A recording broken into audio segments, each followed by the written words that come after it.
Hola, ¿qué tal? Estamos nuevamente en Resumen Latinoamericano, un programa que realizamos desde Latinoamérica para todo el mundo, tratando de contar aquello que los medios hegemónicos tergiversan o directamente ignoran. Y en este sentido, esta semana realmente hay hechos importantes, algo para destacar en el continente, que es la abierta insurrección que el pueblo boliviano nuevamente ha puesto sobre la superficie para contrarrestar al mal gobierno de Rodrigo Paz, un gobierno ligado a Donald Trump, a Netanyahu.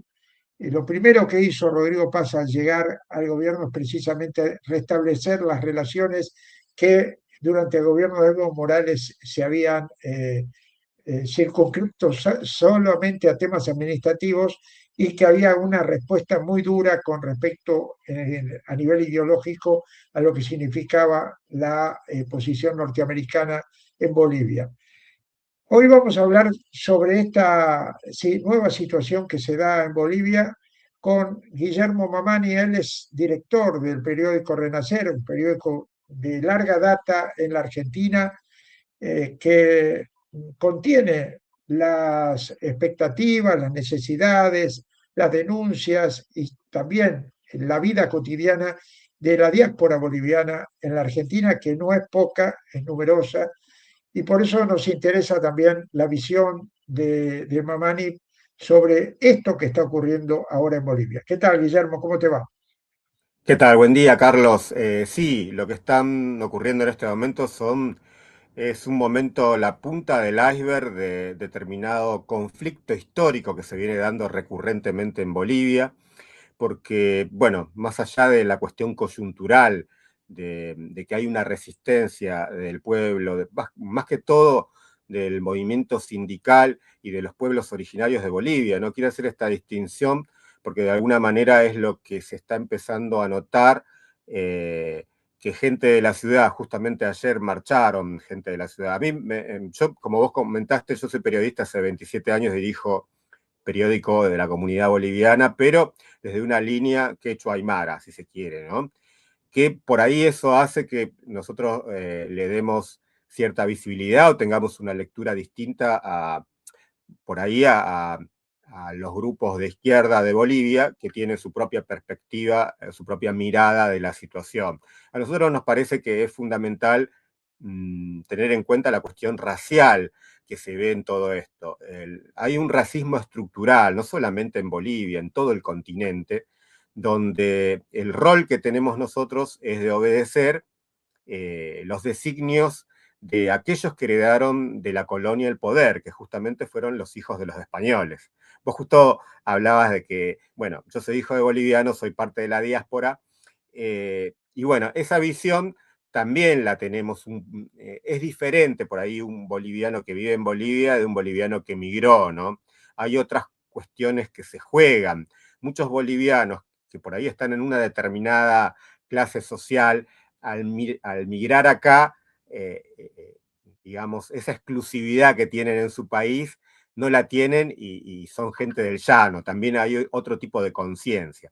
Lo que estamos viendo en Bolivia es este recorrido histórico, ¿no? Cómo a través de la política eh, se, se arma esta cuestión de poder racial que existe en Bolivia. Por eso los que están muriendo, las masacres del 2019 y los que están en la ruta poniendo el cuerpo son campesinos, indígenas o gente de la COP sindicalizada que justamente tienen determinado color de piel como el que tengo yo y no por ahí determinada clase social en las ciudades de las capitales de Bolivia, que justamente también para complejizarlo más, para que lo entienda la gente, hay mucha gente con esta misma tez que al nacer en una ciudad o tener una carrera universitaria ya se cree blanco. Entonces pasa a estar del otro lado. Nosotros vemos testimonios de muchos originarios de mayores de 40 años que dicen, enfrente de los policías son nuestros hijos y nuestros sobrinos, ¿no? Para cargarle el dramatismo y que entendamos también qué cosas se están jugando dentro de Bolivia, no solamente la cuestión ideológica, reivindicativa, sino una cuestión de quiebre también entre las familias, porque quienes reprimen son policías y quien ha viajado a Bolivia saben de qué extracto social son los policías, ¿no?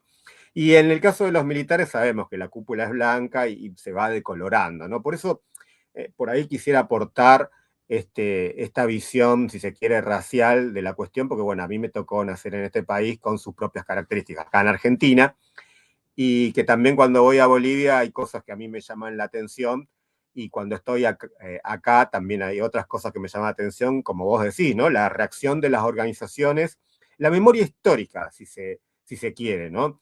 Lamentablemente la situación de pobreza a lo largo de los 500 años de conquista no ha variado mucho en las poblaciones originarias de Bolivia. Bolivia es uno de los pocos países que tiene mayoría indígena que han sido sobrevivientes de un genocidio. Entonces, hay ahí también otras cuestiones que pesan a la hora de analizar este momento de pedido de renuncia, pero en realidad es parte de un recorrido histórico que si tenemos que empezar a datarlo, más recientemente, para que entendamos, tiene que ver con el intento de secesión de los grupos de Santa Cruz, que justamente Santa Cruz, a mediados del siglo pasado, cuando terminaba la Segunda Guerra Mundial, recibió a muchos criminales de guerra nazi de Europa, judíos y de otros países de Europa que se escapaban y que les dieron todas las facilidades para que se instalaran y ahora se creen dueños de la tierra, se hacen llamar cambas. Cambas es una palabra que sirve para identificar a los originarios del oriente boliviano.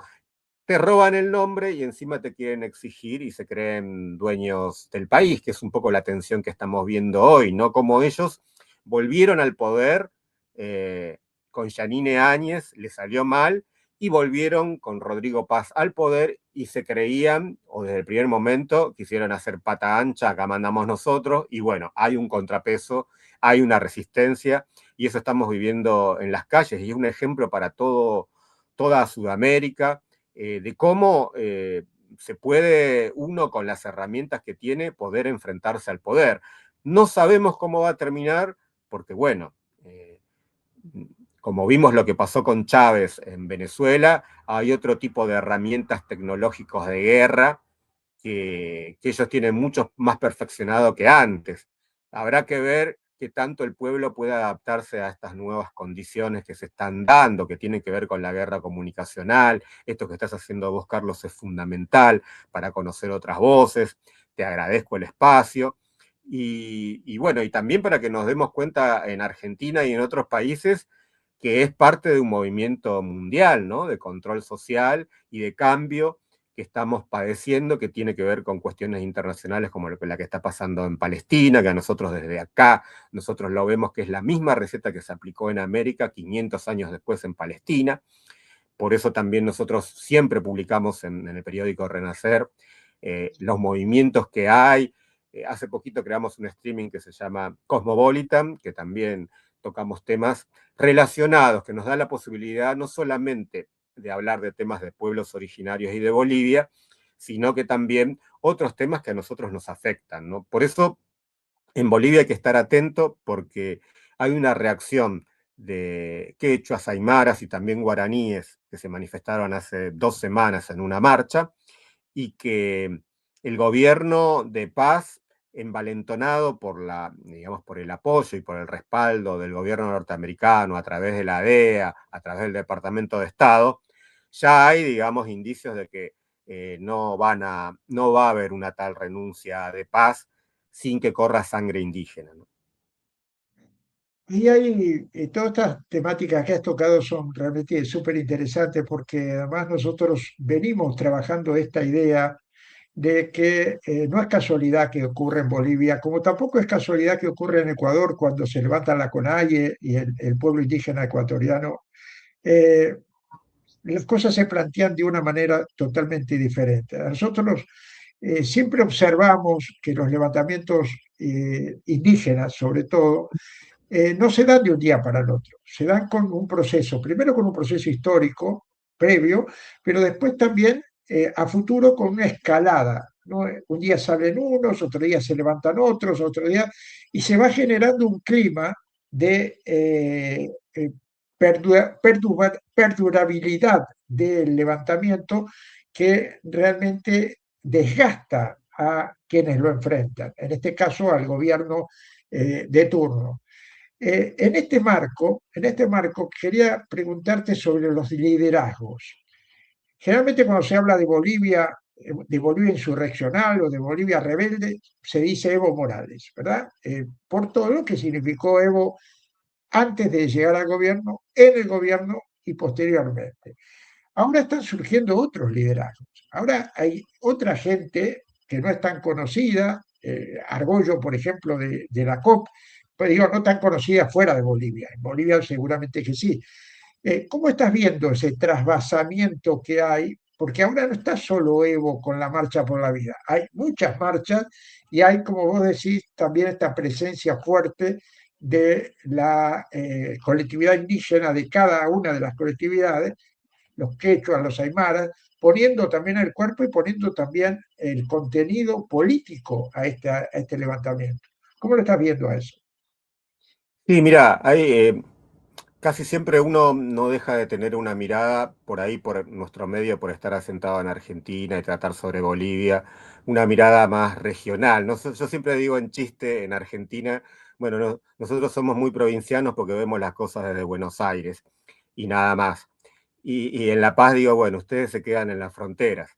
El tema es que el tema del Laufer, lo que pasó con Cristina, lo que pasó con Evo, fueron formas de desgaste comunicacional, por lo cual inocularon odio a gran parte de la población urbana, por lo cual convencieron, es imposible que ellos vean lo que uno ve cuando va a Bolivia, ¿no? Yo cuando iba a Bolivia en el año 89, creo que fue el primer año que fui, los caminos eran imposibles, llovía y no podías ir de un departamento a otro. Yo prácticamente, desde los 15 no soy católico, pero hasta me arriesgaba a querer rezar para llegar a destino, para darte una idea. Bueno, hubo un cambio dramático con Evo Morales en cuestión de distribución y eso se fue justamente por cuestiones internas, pero por sobre todo ayudado digamos, por las fuerzas colonialistas de ahora, ¿no? Que sufrió un desgaste muy importante, errores políticos también, no vamos a decir que ha sido todo perfecto, por lo cual para sacárselo de encima tuvieron que recurrir a un nuevo tipo de golpe que vimos todos en el 2019, ¿no? Un golpe blando, si se quiere, y que después al retomar al poder el MAS se lo sacaron de encima, también hubo proscripción. O sea, esta elección en Bolivia, eh, como la anterior, cuando estaba Yanine Áñez, Evo Morales estaba proscripto, ¿sí? Una vez la proscribió la derecha y otra vez la interna con Arce. Bien, entonces la gente eligió a Paz Zamora, si se quiere, como el mal menor. Vamos a probar, vamos a depositar nuestro voto en este tipo que parece que habla bonito, que dice que no va a tocar nada, platita para todos y todas cuestiones que son lindas para escuchar, pero que al mes ya había mandado un decretazo y la gente mostró que no estaba dispuesto a dejarle pasar las cosas, porque aparte fue haciendo todo lo contrario de lo que él decía en su corta campaña. Y además, no lo votaron tanto a Paz. Vos fijate que Paz, que aparte que nació en España, porque su padre estaba emigrado, por eso le dicen ahí en la jerga el pollo español, eh, Paz es hijo y nieto de expresidentes. Víctor Paz Estensoro, eh, a, a mediados y fines digamos, del siglo pasado, fue presidente, fue quien después de la Revolución Boliviana prácticamente la entregó, fue parte, digamos, de un sector social que se alió con Estados Unidos y su padre, por eso lo llamaban Pollo, porque lo llamaban Gallo al Paz Zamora, ¿no? Que estuvo en los 90, en la época en los que estaban los Menem, los Color de Melo, y formaban parte de ese plan de estar al ala de Estados Unidos. El tipo no ganó ni siquiera en su terruño, ¿no? En Tarija, que es una provincia sureña muy particular, que formó parte en un tiempo de la medialuna secesionista por Bolivia, que en el 2008 quería separarse de Bolivia, y este plan va a ser, y de alguna manera es refrendado. Con respecto a los liderazgos, la COP lideró, junto con los campesinos, una suerte de levantamiento que hubo al mes nomás del gobierno de paz. Pero lo que está pasando es que tratan de cooptar a los líderes. En algunos casos el gobierno lo logra porque tiene una billetera grande, e imagínate que vienen los dólares de donde vienen, eh, pero son rebasados por las bases. En este momento hay una ausencia de liderazgos, o si se quieren, hay una efervescencia donde ya no dirigen los dirigentes, dirigen las asambleas. Eso tiene su pro y sus contras, como en todos lados, ¿no? Cuando no hay una dirección, pero lo que hay, ya hay algo en lo que todos coinciden, es que Paz Pereira tiene que renunciar, ¿sí? Como la cabeza de lo que significa este proyecto neoliberal tiene que caer. El problema es el después, porque uno de alguna manera siempre piensa cómo esto va a transcurrir con el tiempo, no sabemos cuánto tiempo puede llegar a pasar, pero si el pueblo decide una cosa, es casi siempre lo que termina de hacer el pueblo. El tema son los acuerdos, ¿no? Que uno puede ver. El vicepresidente es un personaje muy particular, ¿no? Porque es un policía, es un TikToker, la gente realmente lo votó a él. Ustedes saben, ¿no? A diferencia de Argentina, que tenemos mucha población mayores de 40, bueno, yo recién pasadito, perdón, eh, es una broma porque tengo unos cuantos más. Pero bueno, en Bolivia la mayoría tiene alrededor de 20 años y ese tipo de comunicación de este policía le llegó y fue votado, o votaron más que nada por él. Y ya hubo una división con el presidente, pero también no tiene buena imagen, le están cuestionando porque él no está en ninguna manifestación, dijo que está al lado del pueblo, no sabemos cómo puede pasar. Va a tener que haber algún tipo de acuerdo por el cual de alguna manera no proscriban a Evo Morales también. Eso tiene que ser algo, pero la imagen en los centros urbanos no es buena de él, ¿no? En ese sentido, hay liderazgos nuevos, pero me parece que el liderazgo principal en este momento tiene que ver con las bases, los ampliados. Está Nilton Condori, que es del movimiento Tercer Sistema, que es un senador, eh, digamos, el alfil de Evo que lo traicionó a él, que ya prácticamente no llegó ni en las elecciones ni a un nivel importante de que lo votaron, de porcentaje electoral. Hay un gobernador que responde, el actual gobernador de Cochabamba, que asumió hace cosa de un mes, bueno, es su segundo alfil de Evo Morales. Y después se le están cayendo los determinados tipos de acuerdos. Con lo único que está quedando bien son con los empresarios y ya muchos ya se están anotando. Ayer se vio que un tal Lupo, que era el candidato a vicepresidente de Doria Medina, que es un empresario que está siempre, digamos, desde hace, por lo menos desde que yo soy periodista, del año 90 y pico, siempre en la arena electoral, su ladero, bueno, ya se anotó que si renuncia Paz, sigo yo, o sea, para que veamos cómo se está dando un panorama del momento y de lo que va a venir, porque bueno, uno descuenta que el pueblo boliviano, con la experiencia que tiene de levantamientos, esto lo va a sostener, ¿sí? Ahora, esto se decide en el plano interno, también en el plano internacional, por eso, como te estaba comentando, Carlos, acá en Argentina estamos mirando con mucha atención lo que está pasando en Bolivia, porque para nosotros es un ejemplo, ¿no? De Eh, acuerdo. para la gente también lo está haciendo. Hay el chiste famoso, vayan a comprar huevos en Bolivia porque parece que acá faltan, ¿viste? Entonces son cosas que tocan y, digamos, y de alguna manera eh, esto está empezando a calar hondo porque uno empieza a sentirse que también tiene poder, que no está para atajar penales, ¿no? Por eso hay una manifestación en estos días que se está convocando para ir del obelisco a la Embajada de Bolivia para respaldar y esperemos que esto también resuene en otros lugares del mundo, porque para nosotros es un ejemplo de resistencia. Esto se va a dar por parte de la colectividad boliviana, junto con organizaciones sociales de Argentina que están mirando o sea, que adhieren a la resistencia boliviana. Hubo un solo canal de Argentina que está yendo a transmitir en vivo, que está haciendo un laburo muy, muy importante para que lo vean. Los que están en Argentina, C5N, desde hace un par de días lo está haciendo.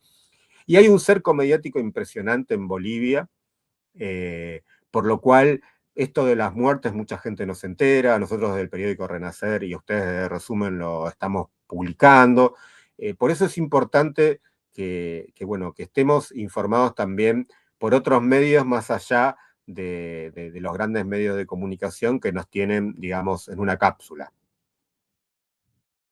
Muy bien, Guillermo, se nos fue el tiempo. Gracias por este informe. Vamos a seguir en contacto seguramente porque yo creo que esto se va a prolongar. Y bueno, ojalá que el ejemplo de Bolivia cunda para América Latina y sobre todo en Argentina. Te mandamos un abrazo enorme, Guillermo, y gracias por la conexión. Hasta la próxima, Carlos.